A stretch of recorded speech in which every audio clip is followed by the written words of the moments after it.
Muito boa tarde, amigos ouvintes. Estamos iniciando pela Rádio Mensagem FM mais um programa da Pastoral Familiar de Cândido Mota. A produção e apresentação deste programa é de Ademir Fernandes. Um homem havia pintado um quadro e no dia de apresentá-lo ao público convidou todo mundo para vê-lo. Compareceram as autoridades locais, fotógrafos e muita gente, pois o pintor tinha fama de grande artista. Chegando o momento, tirou-se o pano que cobria o quadro. Houve caloroso aplauso. Era impressionante a figura de Jesus batendo a porta de uma casa. O Cristo parecia vivo, com suas mãos e dedos longos, batia suavemente e com ouvidos junto à porta. Parecia querer ouvir se lá dentro alguém respondia. Houve discursos e elogios. Todos admiravam aquela obra de arte. Um observador curioso, porém, achou uma falha no quadro. A porta não tinha fechadura. Como fará para abri-la? É assim mesmo, respondeu o pintor. Esta é a porta do coração humano, só se abre por dentro. Queridos ouvintes, no programa de hoje nós queremos fazer uma reflexão sobre motivação.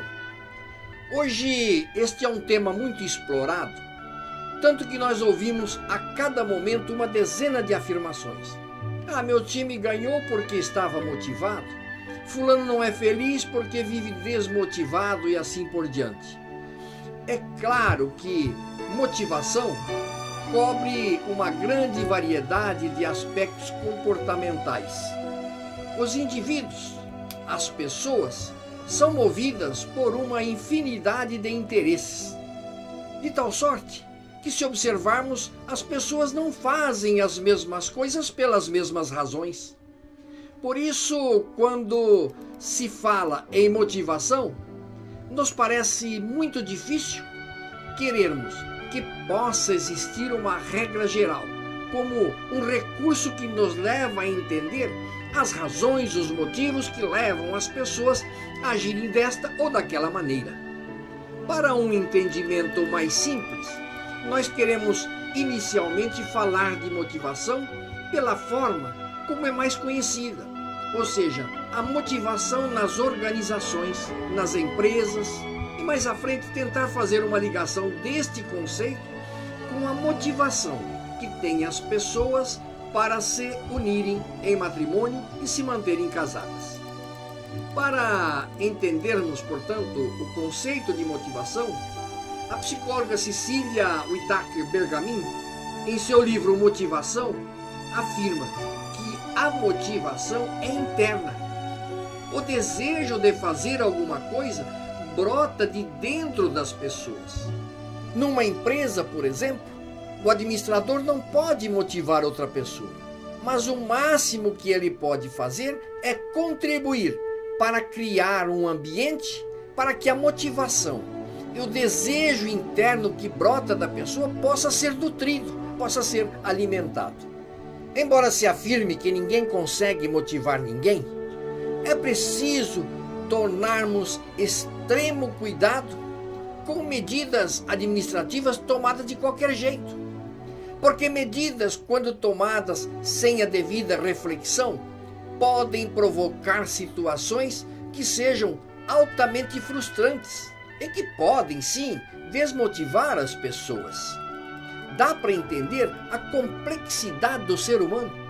Se por um lado eu não consigo motivar ninguém, por outro lado, às vezes eu consigo desmotivar as pessoas.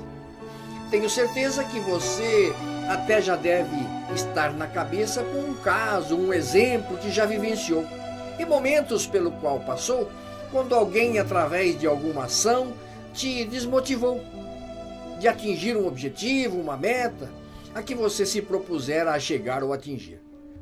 Outro motivo que se torna impossível o administrador motivar um colaborador é o fato de que o clima motivacional que tem apelo para uma pessoa pode não ter apelo para outra. Um exemplo muito banal. De repente, a empresa entende que precisa instalar em todas as salas um som ambiente para descontrair os trabalhadores. Esta ação poderá, sem dúvida, criar um clima para melhorar a motivação de algumas pessoas, mas pode ser nulo ou até negativo para outras. Por isso, devido à importância do fato das necessidades humanas terem caráter particular, de variarem de uma pessoa para outra, queiramos ou não, se o administrador de uma empresa quiser ter sucesso com sua equipe, terá que se preocupar e identificar até com necessidades que seriam importantes para um subordinado em particular. E a partir daí, tentar criar um clima motivacional que possa atingir em particular aquele indivíduo. De forma clara, as principais diferenças de comportamento que faz com que a gente possa distinguir uma pessoa motivada daquela que se rege por um simples movimento ficam bem visíveis ao analisarmos a maneira exterior de como enfrentam as várias circunstâncias em seu trabalho. Por isso, você pode identificar e reconhecer o empregado motivado quando ele é eficaz. Um colaborador eficaz resolve definitivamente os problemas que lhe são confiados e assume a responsabilidade pelo que faz. O empregado motivado é um gerador de energia e desta forma se realimenta pela satisfação que sente no próprio trabalho, de tal forma que nem percebe o passar das horas. O empregado motivado é alguém presente que dá personalidade àquilo que faz, tira sua energia da ação, é vibrante a respeito das suas descobertas pessoais. O empregado motivado é uma pessoa feliz, só se queixando quando esgotou as próprias alternativas para resolver as dificuldades, sendo objetivo quando propõe seus problemas. Um empregado motivado é, por fim, um ser identificado, pois sente que sua vida pessoal e sua vida de trabalho se complementam harmonicamente sem se confundirem. É aquele que, mesmo estando antenado o tempo todo, o trabalho não afeta a sua vida pessoal e a sua vida pessoal não afeta também o seu trabalho. Assim, como se reconhece o empregado motivado pelos seus comportamentos, o inverso também é verdadeiro. É visível alguns comportamentos que, pela sua simples manifestação, conseguimos identificar uma pessoa desmotivada. O desmotivado, ao contrário do motivado, é apenas eficiente. Cumpre simplesmente o que reza a sua descrição de cargo, aquilo que lhe pedem, achando que desta forma ninguém vai incomodá-lo com nenhuma queixa. O empregado desmotivado sofre repetidas crises de desânimo, necessitando com frequência de estimuladores externos, sejam elogios e sejam até punições, para que ele continue a se movimentar.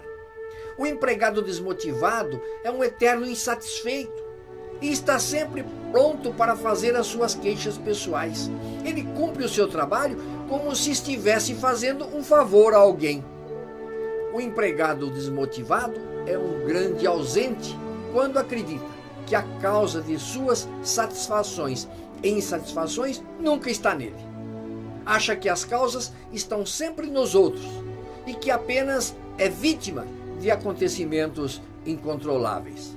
Conclusão: o empregado desmotivado é uma pessoa sem sentido. Vive o desconforto da desintegração entre aquilo que gostaria de fazer e aquilo que exigem dele, não conseguindo conciliar a sua vida pessoal com a sua vida de trabalho a maioria das vezes. E você, se considera uma pessoa motivada ou uma pessoa desmotivada?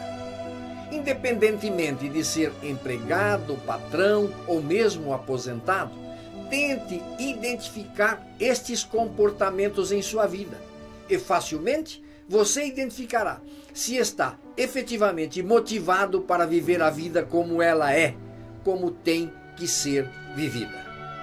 Amigos ouvintes da Rádio Mensagem FM, vamos fazer um breve intervalo de 1 minuto e já voltamos para continuar apresentando o programa da Pastoral Familiar de Cândido Mota. 1 minuto e já voltamos. À noite eu ficava olhando as estrelas, pedindo ao Senhor meu grande amor. Nos meus sonhos eu te imaginava, como eu te esperei. Mas Deus tem o seu tempo, o plano dele era eu te encontrar. Tudo aconteceu, você e eu, deu tudo certo. Agora eu tenho você comigo e sou tão feliz, sou tão feliz. Agora eu tenho você comigo, foi Deus quem me deu você.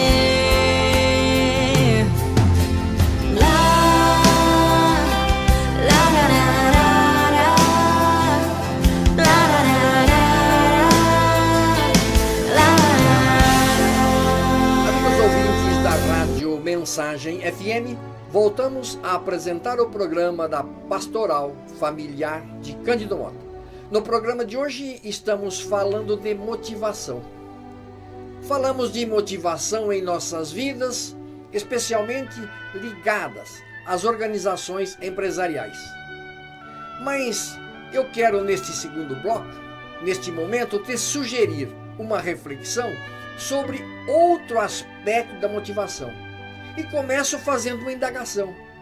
Que motivação tem hoje as pessoas para se casarem? Ou mais, que motivação tem hoje as pessoas para se manterem casadas? Dia destes, cheguei a uma roda de pessoas e de repente um jovem me perguntou: "O senhor é casado?" "Sim", respondi, "há 40 anos."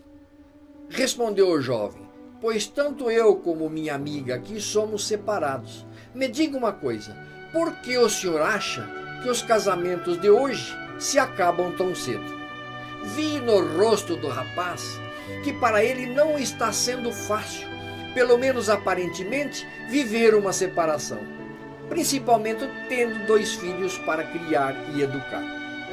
Surpreso com o início da conversa para quem mal se conhecia, passei a lhes dar a minha opinião pessoal sobre o assunto. Apesar de viver, graças a Deus, 40 anos de meu casamento com uma vida de conquistas, tanto no campo espiritual como material, e não tendo nada que me arrepender pela decisão tomada, reconheço que nos dias de hoje não existe o mesmo clima e a mesma motivação que existiu em minha época em favor da decisão de se unir em matrimônio. Tenho que reconhecer que enquanto minha geração foi formada, doutrinada para viver compromissos e relações duradouras, todo o aparato existente hoje em termos de mídia, de educação, leva o jovem, ao contrário, a focar a sua vida no hoje, no agora. Dessa forma, essa nova geração de jovens são impacientes, não estão preparados para dar tempo ao tempo. Se casam hoje e sem dar tempo sequer, muitas vezes para um se aprofundar mais e conhecer mais o outro, no primeiro tropeço já decidem que um não serve para o outro. Terminam o relacionamento e muito logo se inicia um novo relacionamento. Além da impaciência, um segundo motivo que, a meu ver, leva os casamentos a se desfazerem é a intolerância. Somos hoje intolerantes. Somos intolerantes no trabalho com nossos amigos, somos intolerantes com nossos chefes, somos intolerantes no trânsito, somos intolerantes com nossos pais e, obviamente, não seríamos diferentes em nossos relacionamentos. Assim, o que minha geração achava bonito e encarava como doação, dedicação, Nosso mundo de hoje acha um absurdo e que ninguém pode abrir mão de ser feliz por um capricho de outro. Mas a separação pode mesmo começar desde cedo, quando não se tem a motivação exata já para se casar. De maneira geral, as pessoas admitem 3 possibilidades como motivação para o casamento. Primeiro, casar para ser feliz. Segundo, casar para fazer o outro feliz. E terceiro, casar para responder a uma vocação, à vontade de Deus. A primeira possibilidade, casar para ser feliz, poucos assumem este posicionamento, pois poderia estar explícito o egoísmo, e ninguém gosta de ser taxado de egoísta. A segunda opção, casar para fazer o outro feliz, confesso que ao longo de minha vida venho defendendo esta ideia, pois certamente seria uma forma quase certa de que ambos seriam felizes, a partir do momento que cada um estaria preocupado e pensando na felicidade do outro. Entretanto, apesar desta motivação ter um tom mais nobre, há quem defenda também que, no fundo, também pode estar contaminada com o mesmo egoísmo, embora mais sutil, uma vez que se o outro for feliz, isto também me fará feliz. Se seguirmos esse raciocínio, acabaremos concluindo que ambas se mostram falsas, já que a rigor ninguém tem o poder de fazer o outro feliz. Com certeza, é possível que se pode até criar condições para que o outro seja feliz, mas dificilmente podemos garantir a felicidade do outro. Sobraria desta forma como correta apenas a última alternativa, tendo em vista que esta certeza nós temos. A única fonte legítima de felicidade está em fazer a vontade de Deus, que é boa, é agradável e é perfeita. A felicidade não é algo que se pode buscar ou conquistar, mas apenas desfrutar como consequência do nosso procedimento, à medida que somos autênticos em viver de forma que atenda às expectativas de Deus a nosso respeito. Portanto, nessa ótica, o casamento não é um fim em si mesmo, mas faz parte da vocação pessoal e não deve ser encarado como uma obrigação, pois embora não seja sua finalidade primária, a felicidade vem infalivelmente a todos os que o fundamentam nos propósitos de Deus. Somente o homem que conhece a sua missão pode ter uma companheira ideal. Saber o que vai fazer na vida é condição sem a qual é impossível guiar a si mesmo. E pior ainda, pretender guiar os outros que lhe sejam atrelados. Esse conhecimento vem antes da escolha do cônjuge, pois é preciso saber se o candidato ou candidata está disposta a trilhar o mesmo caminho. Muitos parece que, por medo de ficar solteiro, em sua ânsia de conquistar o parceiro, oferecem ao outro um caminho que não é real, feito somente de coisas boas com conquistas inalcançáveis, criando falsas expectativas que mais para frente não poderão ser cumpridas. Encontrar a nossa vocação significa descobrir a razão para a qual nascemos, abrangendo a vida como um todo.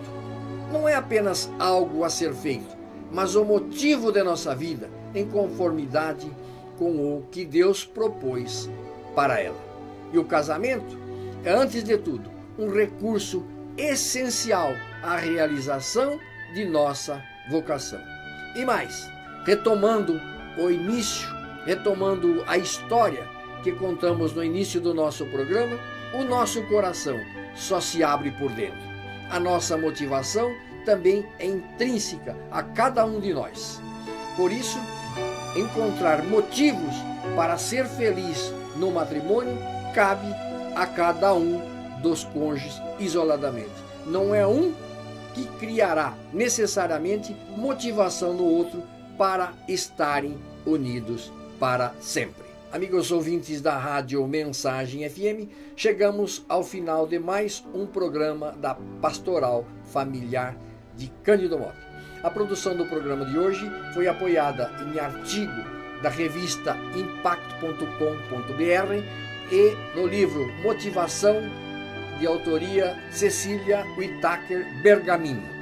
Muito obrigado pela sua audiência, bom fim de tarde, bom descanso e até a próxima quinta-feira, quando estaremos de volta aqui nos 87,9 da Rádio Mensagem FM para novamente apresentar o programa da Pastoral Familiar de Cândido Mota. Até quinta, conto com a sua audiência.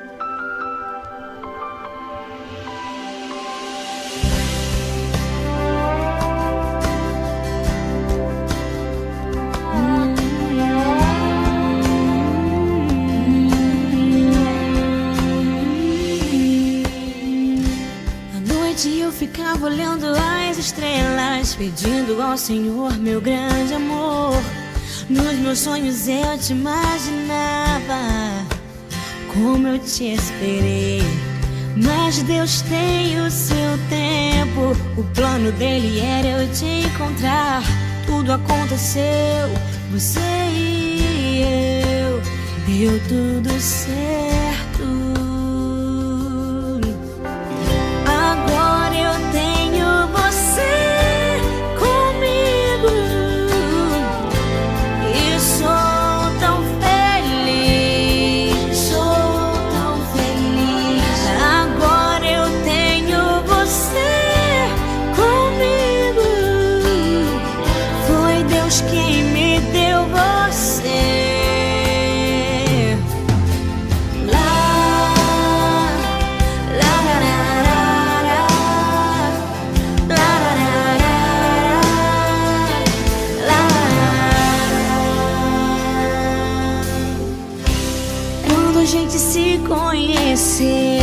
Falávamos por horas e horas, você combinava comigo, já sabia que era você.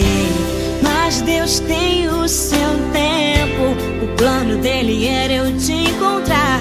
Tudo aconteceu, você e eu.